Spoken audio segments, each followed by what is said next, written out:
How are you feeling today? There are pains that carry no alarm, no crying, and no visible wound. They don't make you collapse immediately, but they slowly tire you out, wear you down, and hollow you out in a way that is very hard to notice. It is the pain of a brain that is no longer touched, no longer connected, no longer understood. A type of damage so subtle that the person living through it often mistakes it for, "I'm fine," even though deep inside something is withering day by day. Have you ever wondered why a gentle hug makes you breathe more easily? Why does an understanding look make you want to let go of the armor you've been wearing all week? Why can an honest conversation make your anxieties loosen? It's not a coincidence. It is the way the brain responds when it is watered. Imagine there's a garden inside you. That garden needs the light of intimacy, needs the water of care, and needs nutrients from warm connections. When those things are present, the garden flourishes. But when they disappear, the withering does not arrive all at once. It arrives quietly, a single dry leaf first, then a drooping branch, then the soil hardens without you even noticing. And then one day, you simply find yourself more exhausted than usual, more irritable than usual, lonelier than usual, but you don't know why. Because the withering of the inner garden makes no sound. It only creates space, a space you carry in every thought, every emotion, every breath, and that very space is shaping far more than you think. The way you react, the way you love, the way you trust, the way you endure, and even the way you treat yourself. When you understand why that garden began to dry out, you will see much more clearly the things in your life you used to think were because I'm weak, because I'm too sensitive, or because I overthink. In reality, they all originate from one thing most people drop without ever realizing. The strange thing about inner withering is that it doesn't come from a major event, but from very small deprivations. A hug that no longer happens, a conversation that becomes superficial, a familiar presence that slowly fades. Just tiny changes like that are enough for the nervous system to begin fluctuating.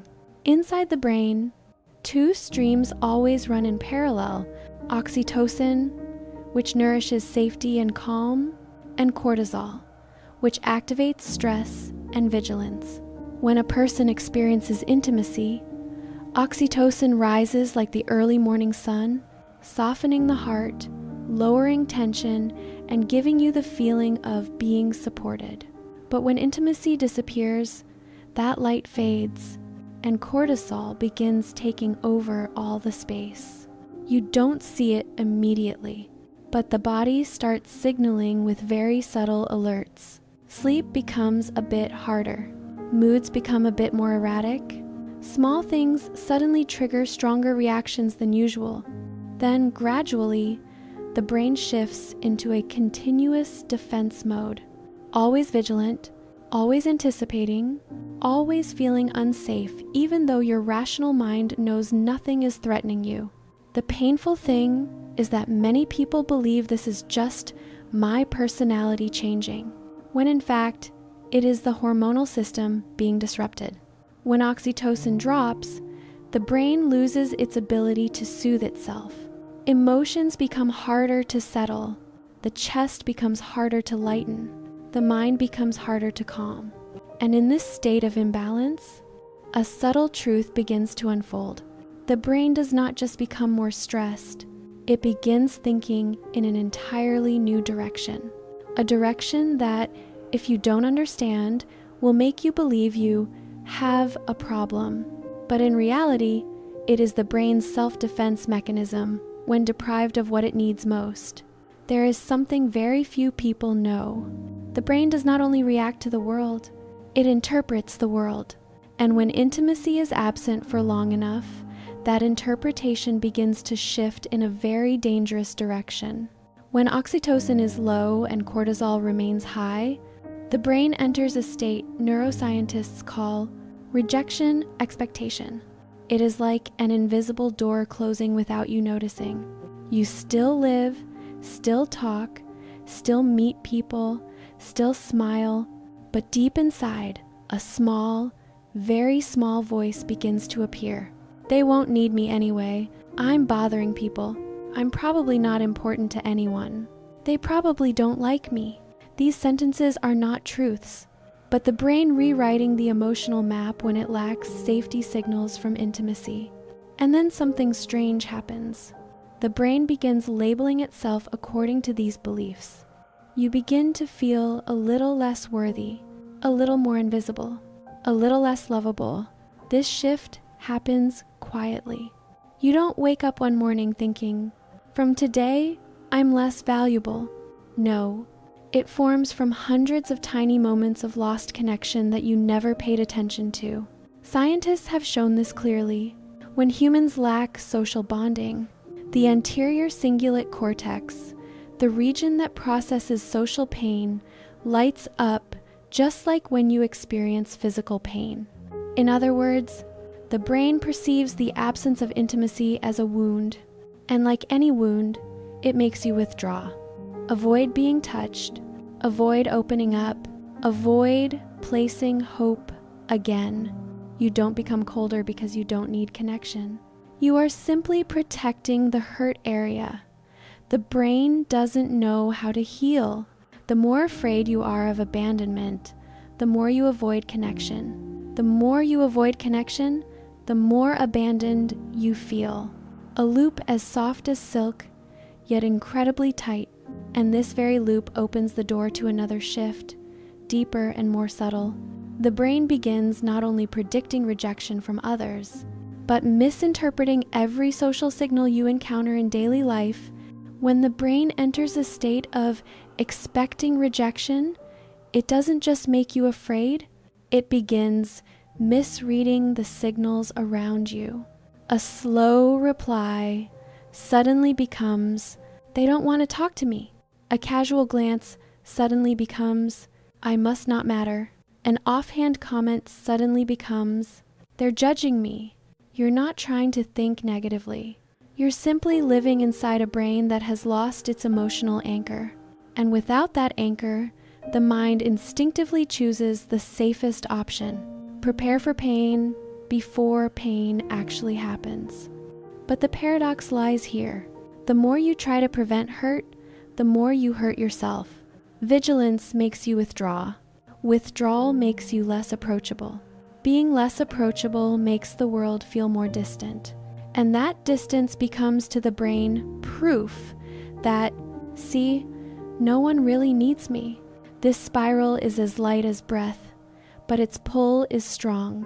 It makes you text less, share less, initiate less, step forward less. Not because you don't want connection, but because your brain believes connection is the place where hurt will deepen. Researchers call this phenomenon self-protective withdrawal. The brain pulls back to protect itself, but that very pulling back makes you even lonelier. And then the most subtle part occurs. When you avoid connection long enough, the brain begins to forget what intimacy feels like. It loses the ability to recognize warmth, the ability to accurately assess someone's kindness, and even the ability to believe you deserve love. Without intimacy to maintain balance, the brain starts scrambling its internal order. It becomes unusually sensitive to negative signals and dull to positive ones. This is not your fault. It is biology, a mechanism triggered when the inner garden goes without light for too long.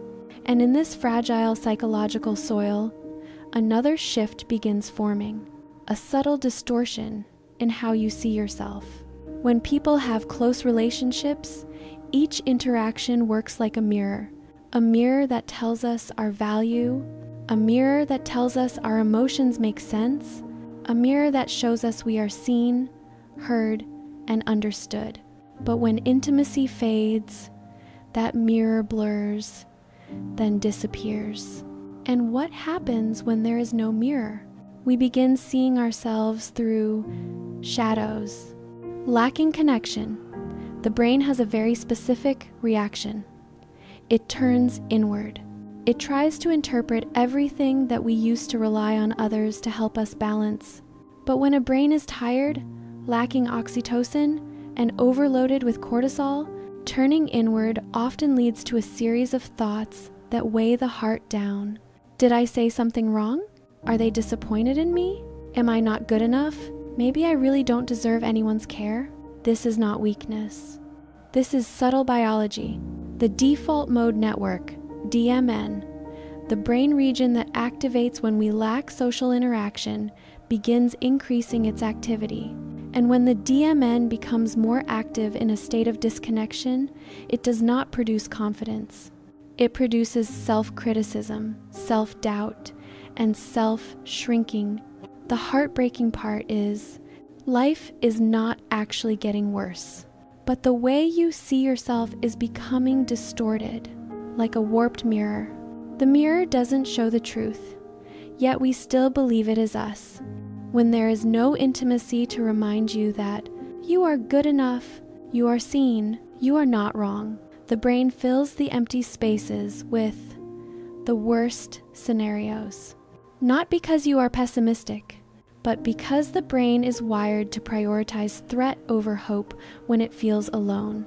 And at this point, another consequence begins spreading. Stress is no longer just a feeling. It becomes a biological state that is hard to control, starting to seep into the way you react, the way you remember, and even the way you listen to the world. There is a stage that people often mistake for simply being more sensitive than usual. But in reality, it is the moment when the nervous system begins shifting into survival mode. When intimacy is absent long enough, the amygdala, the brain's center for processing fear and stress, begins to overactivate. It can no longer distinguish what is a real threat and what is merely a harmless signal of life. An unintentional remark makes your whole body tense. A text message left unanswered tightens your chest. A small moment of silence is enough to trigger dozens of worst-case scenarios in your mind. That is not your personality. That is the amygdala sounding the alarm, even when nothing is threatening you. And when the amygdala becomes overactive, cortisol, the stress hormone, continues flowing into the bloodstream, keeping your body in a constant state of alertness.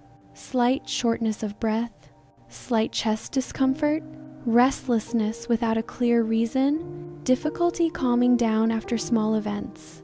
This creates a spiral many people never notice.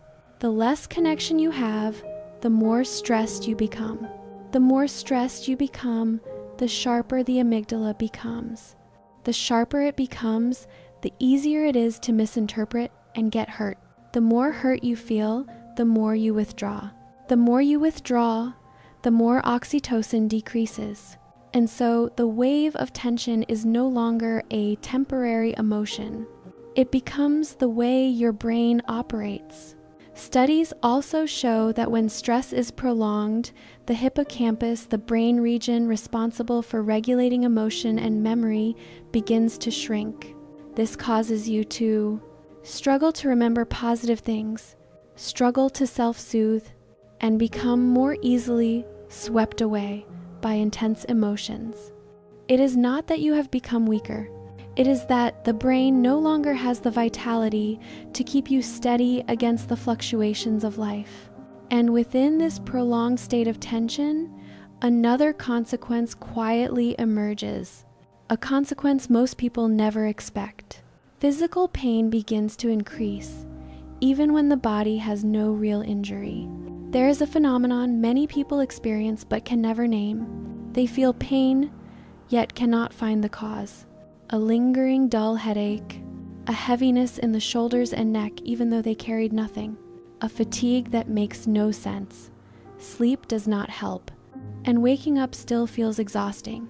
A slight ache in the chest, not a medical issue, yet enough to slow your breathing. Most assume it's the weather, overworking, or lack of sleep.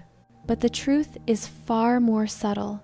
The body is reacting on behalf of a soul deprived of warmth. Intimacy, even a light touch, a quick hug, or a gentle stroke on the back activates natural endorphins and opioids in the brain. These are powerful pain relievers that the body produces for itself. But when these warm forms of contact disappear, the natural pain relief disappears with them. And so, mild pains become stronger, the body becomes more sensitive to stimuli, pain tolerance drops, and small discomforts become heavy burdens throughout the day. Research on people with migraines has shown that just a moment of intimacy, a hug, or physical closeness can reduce pain thanks to dopamine and improved blood flow. This reveals a very human truth. When warmth disappears from life, pain becomes sharper. Pain because the body is not soothed. Pain because the heart is not comforted. Pain because the soul has no anchor to lean on when days become too heavy. And the sad part is, when the body hurts, emotions fall more easily into negativity. Negative emotions make the body tense. When the body tenses, pain increases again. Another loop, very similar to the ones before. Gentle, silent, yet tightening day by day. And right at the intersection of physical pain and emotional pain, another change begins to form. You start doubting the safety of your relationships, even when no one has done anything wrong. When intimacy disappears from life, the brain does not only tire, hurt, or tense up. It also loses what is most essential for maintaining a relationship, the ability to feel that you are safe. This happens very subtly. You begin to feel restless even when nothing is wrong. You feel anxious even when the other person treats you the same as always. You feel uneasy in response to signals you never used to notice. A shorter message than usual makes you think. A seemingly indifferent reply makes your chest tighten. An unintentional silence becomes enough for you to imagine countless scenarios of loss. It is not that you are too sensitive. It is not that you are emotionally dependent. It is not that you are overthinking. It happens because the absence of intimacy takes away the brain's stable measurement system, the signal that distinguishes what is a safe connection and what is a sign of concern. When the dopamine from intimacy disappears, the brain's reward system becomes starved, causing you to undervalue the good and exaggerate invisible threats. Thus, even a very small change in someone's behavior can cause your mind to spiral into insecurity. Is something wrong? Are they pulling away from me? Am I about to lose them? Even if the other person is still there, still loving, still caring, your brain can no longer clearly feel that. In this state, you may become, I'm more easily jealous, more clingy, or the opposite, more withdrawn, more silent, more cold. Not because you want to be that way, but because the brain is trying to protect you from a danger that the brain itself imagined. And this is the most heartbreaking part. A relationship that is perfectly fine can feel unstable, simply because your brain has lost the ability to feel safe. Not because love is gone, but because hormones and neural signals are no longer enough to keep you balanced. When the sense of safety is shaken, your mental world becomes heavier, your sleep begins to change, and your body carries vigilance even in moments that should be peaceful. From here, another consequence begins to appear, a consequence most people never connect to the loss of intimacy. Your sleep begins to fall apart. There is something few people consider. Sleep is not just the act of closing your eyes. Sleep is the result of a brain that feels safe. And when intimacy disappears from life, the sense of safety is the first thing to vanish. Have you noticed? On days you feel loved, hugged, listened to, falling asleep seems easier. But on days without that closeness, The brain works like a machine that does not know how to shut down, thinking about unfinished things, thinking about what might happen, thinking about things that never should have mattered. It's not because you think too much. It's because the nervous system is in a state of heightened alert due to the absence of the soothing signals that intimacy once provided. Oxytocin decreases. Prolactin isn't activated. Meanwhile, cortisol stays high. The body cannot relax. The brain cannot enter rest mode, and sleep becomes fragmented, shallow, and heavy. You lie down, but the brain stands up. You close your eyes, but the mind opens hundreds of doors. You want to sleep, but your inner world stays guarded, as if something is threatening you even though you are alone in your room. That is why you have difficulty falling asleep. Your sleep is lighter. You wake up in the middle of the night more often, and you wake up feeling as tired as if you never slept. The body does not recover. Memory worsens. Emotions become fragile, and even small things can throw you off balance. It is not because you have become weaker, but because the brain no longer receives the reassurance it needs to let everything go. Sleep is the instinct of safety, and intimacy is the deepest foundation of that instinct. When that foundation shakes, everything above it collapses. Emotion, energy, health, focus, and even the way you see the world. But the good news is, no matter how much imbalance the brain has endured, it still has the ability to recover, as long as it receives even a small, warm form of connection, enough to awaken the inner garden. And that is where the journey begins to turn, where intimacy is no longer a luxury, but becomes the element that brings the mind, body, and brain back to true aliveness. The most beautiful thing about the brain is this: even if it has endured prolonged stress, even if it has lost sleep, even if it has misinterpreted social signals, even if it has convinced itself that it is unloved, it can still heal, not because of something grand, but because of tiny, very ordinary fragments of warmth that reach the place the brain has been longing for all this time. You do not need a perfect relationship. You do not need a cinematic romance. You do not need a dazzling connection. What you need is a little real intimacy, a connection sincere enough for the brain to understand. I am not alone. Intimacy has more forms than you think.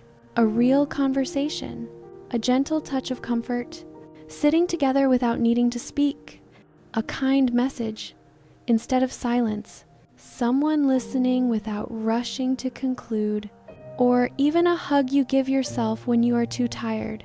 Even self-compassion creates oxytocin. Even treating yourself gently helps the amygdala slow down. Even allowing yourself to feel helps the hippocampus recover.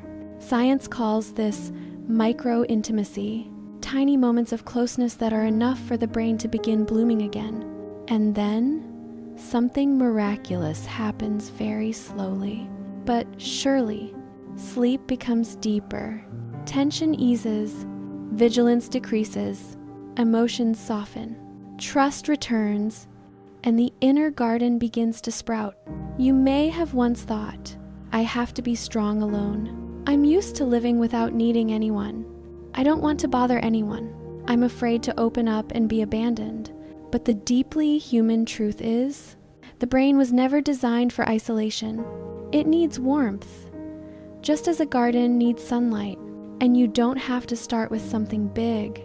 Just start with the smallest thing you can do right now to soften, to open, and to allow connection to return. Maybe call a friend you trust. Maybe sharing something you've hidden for too long.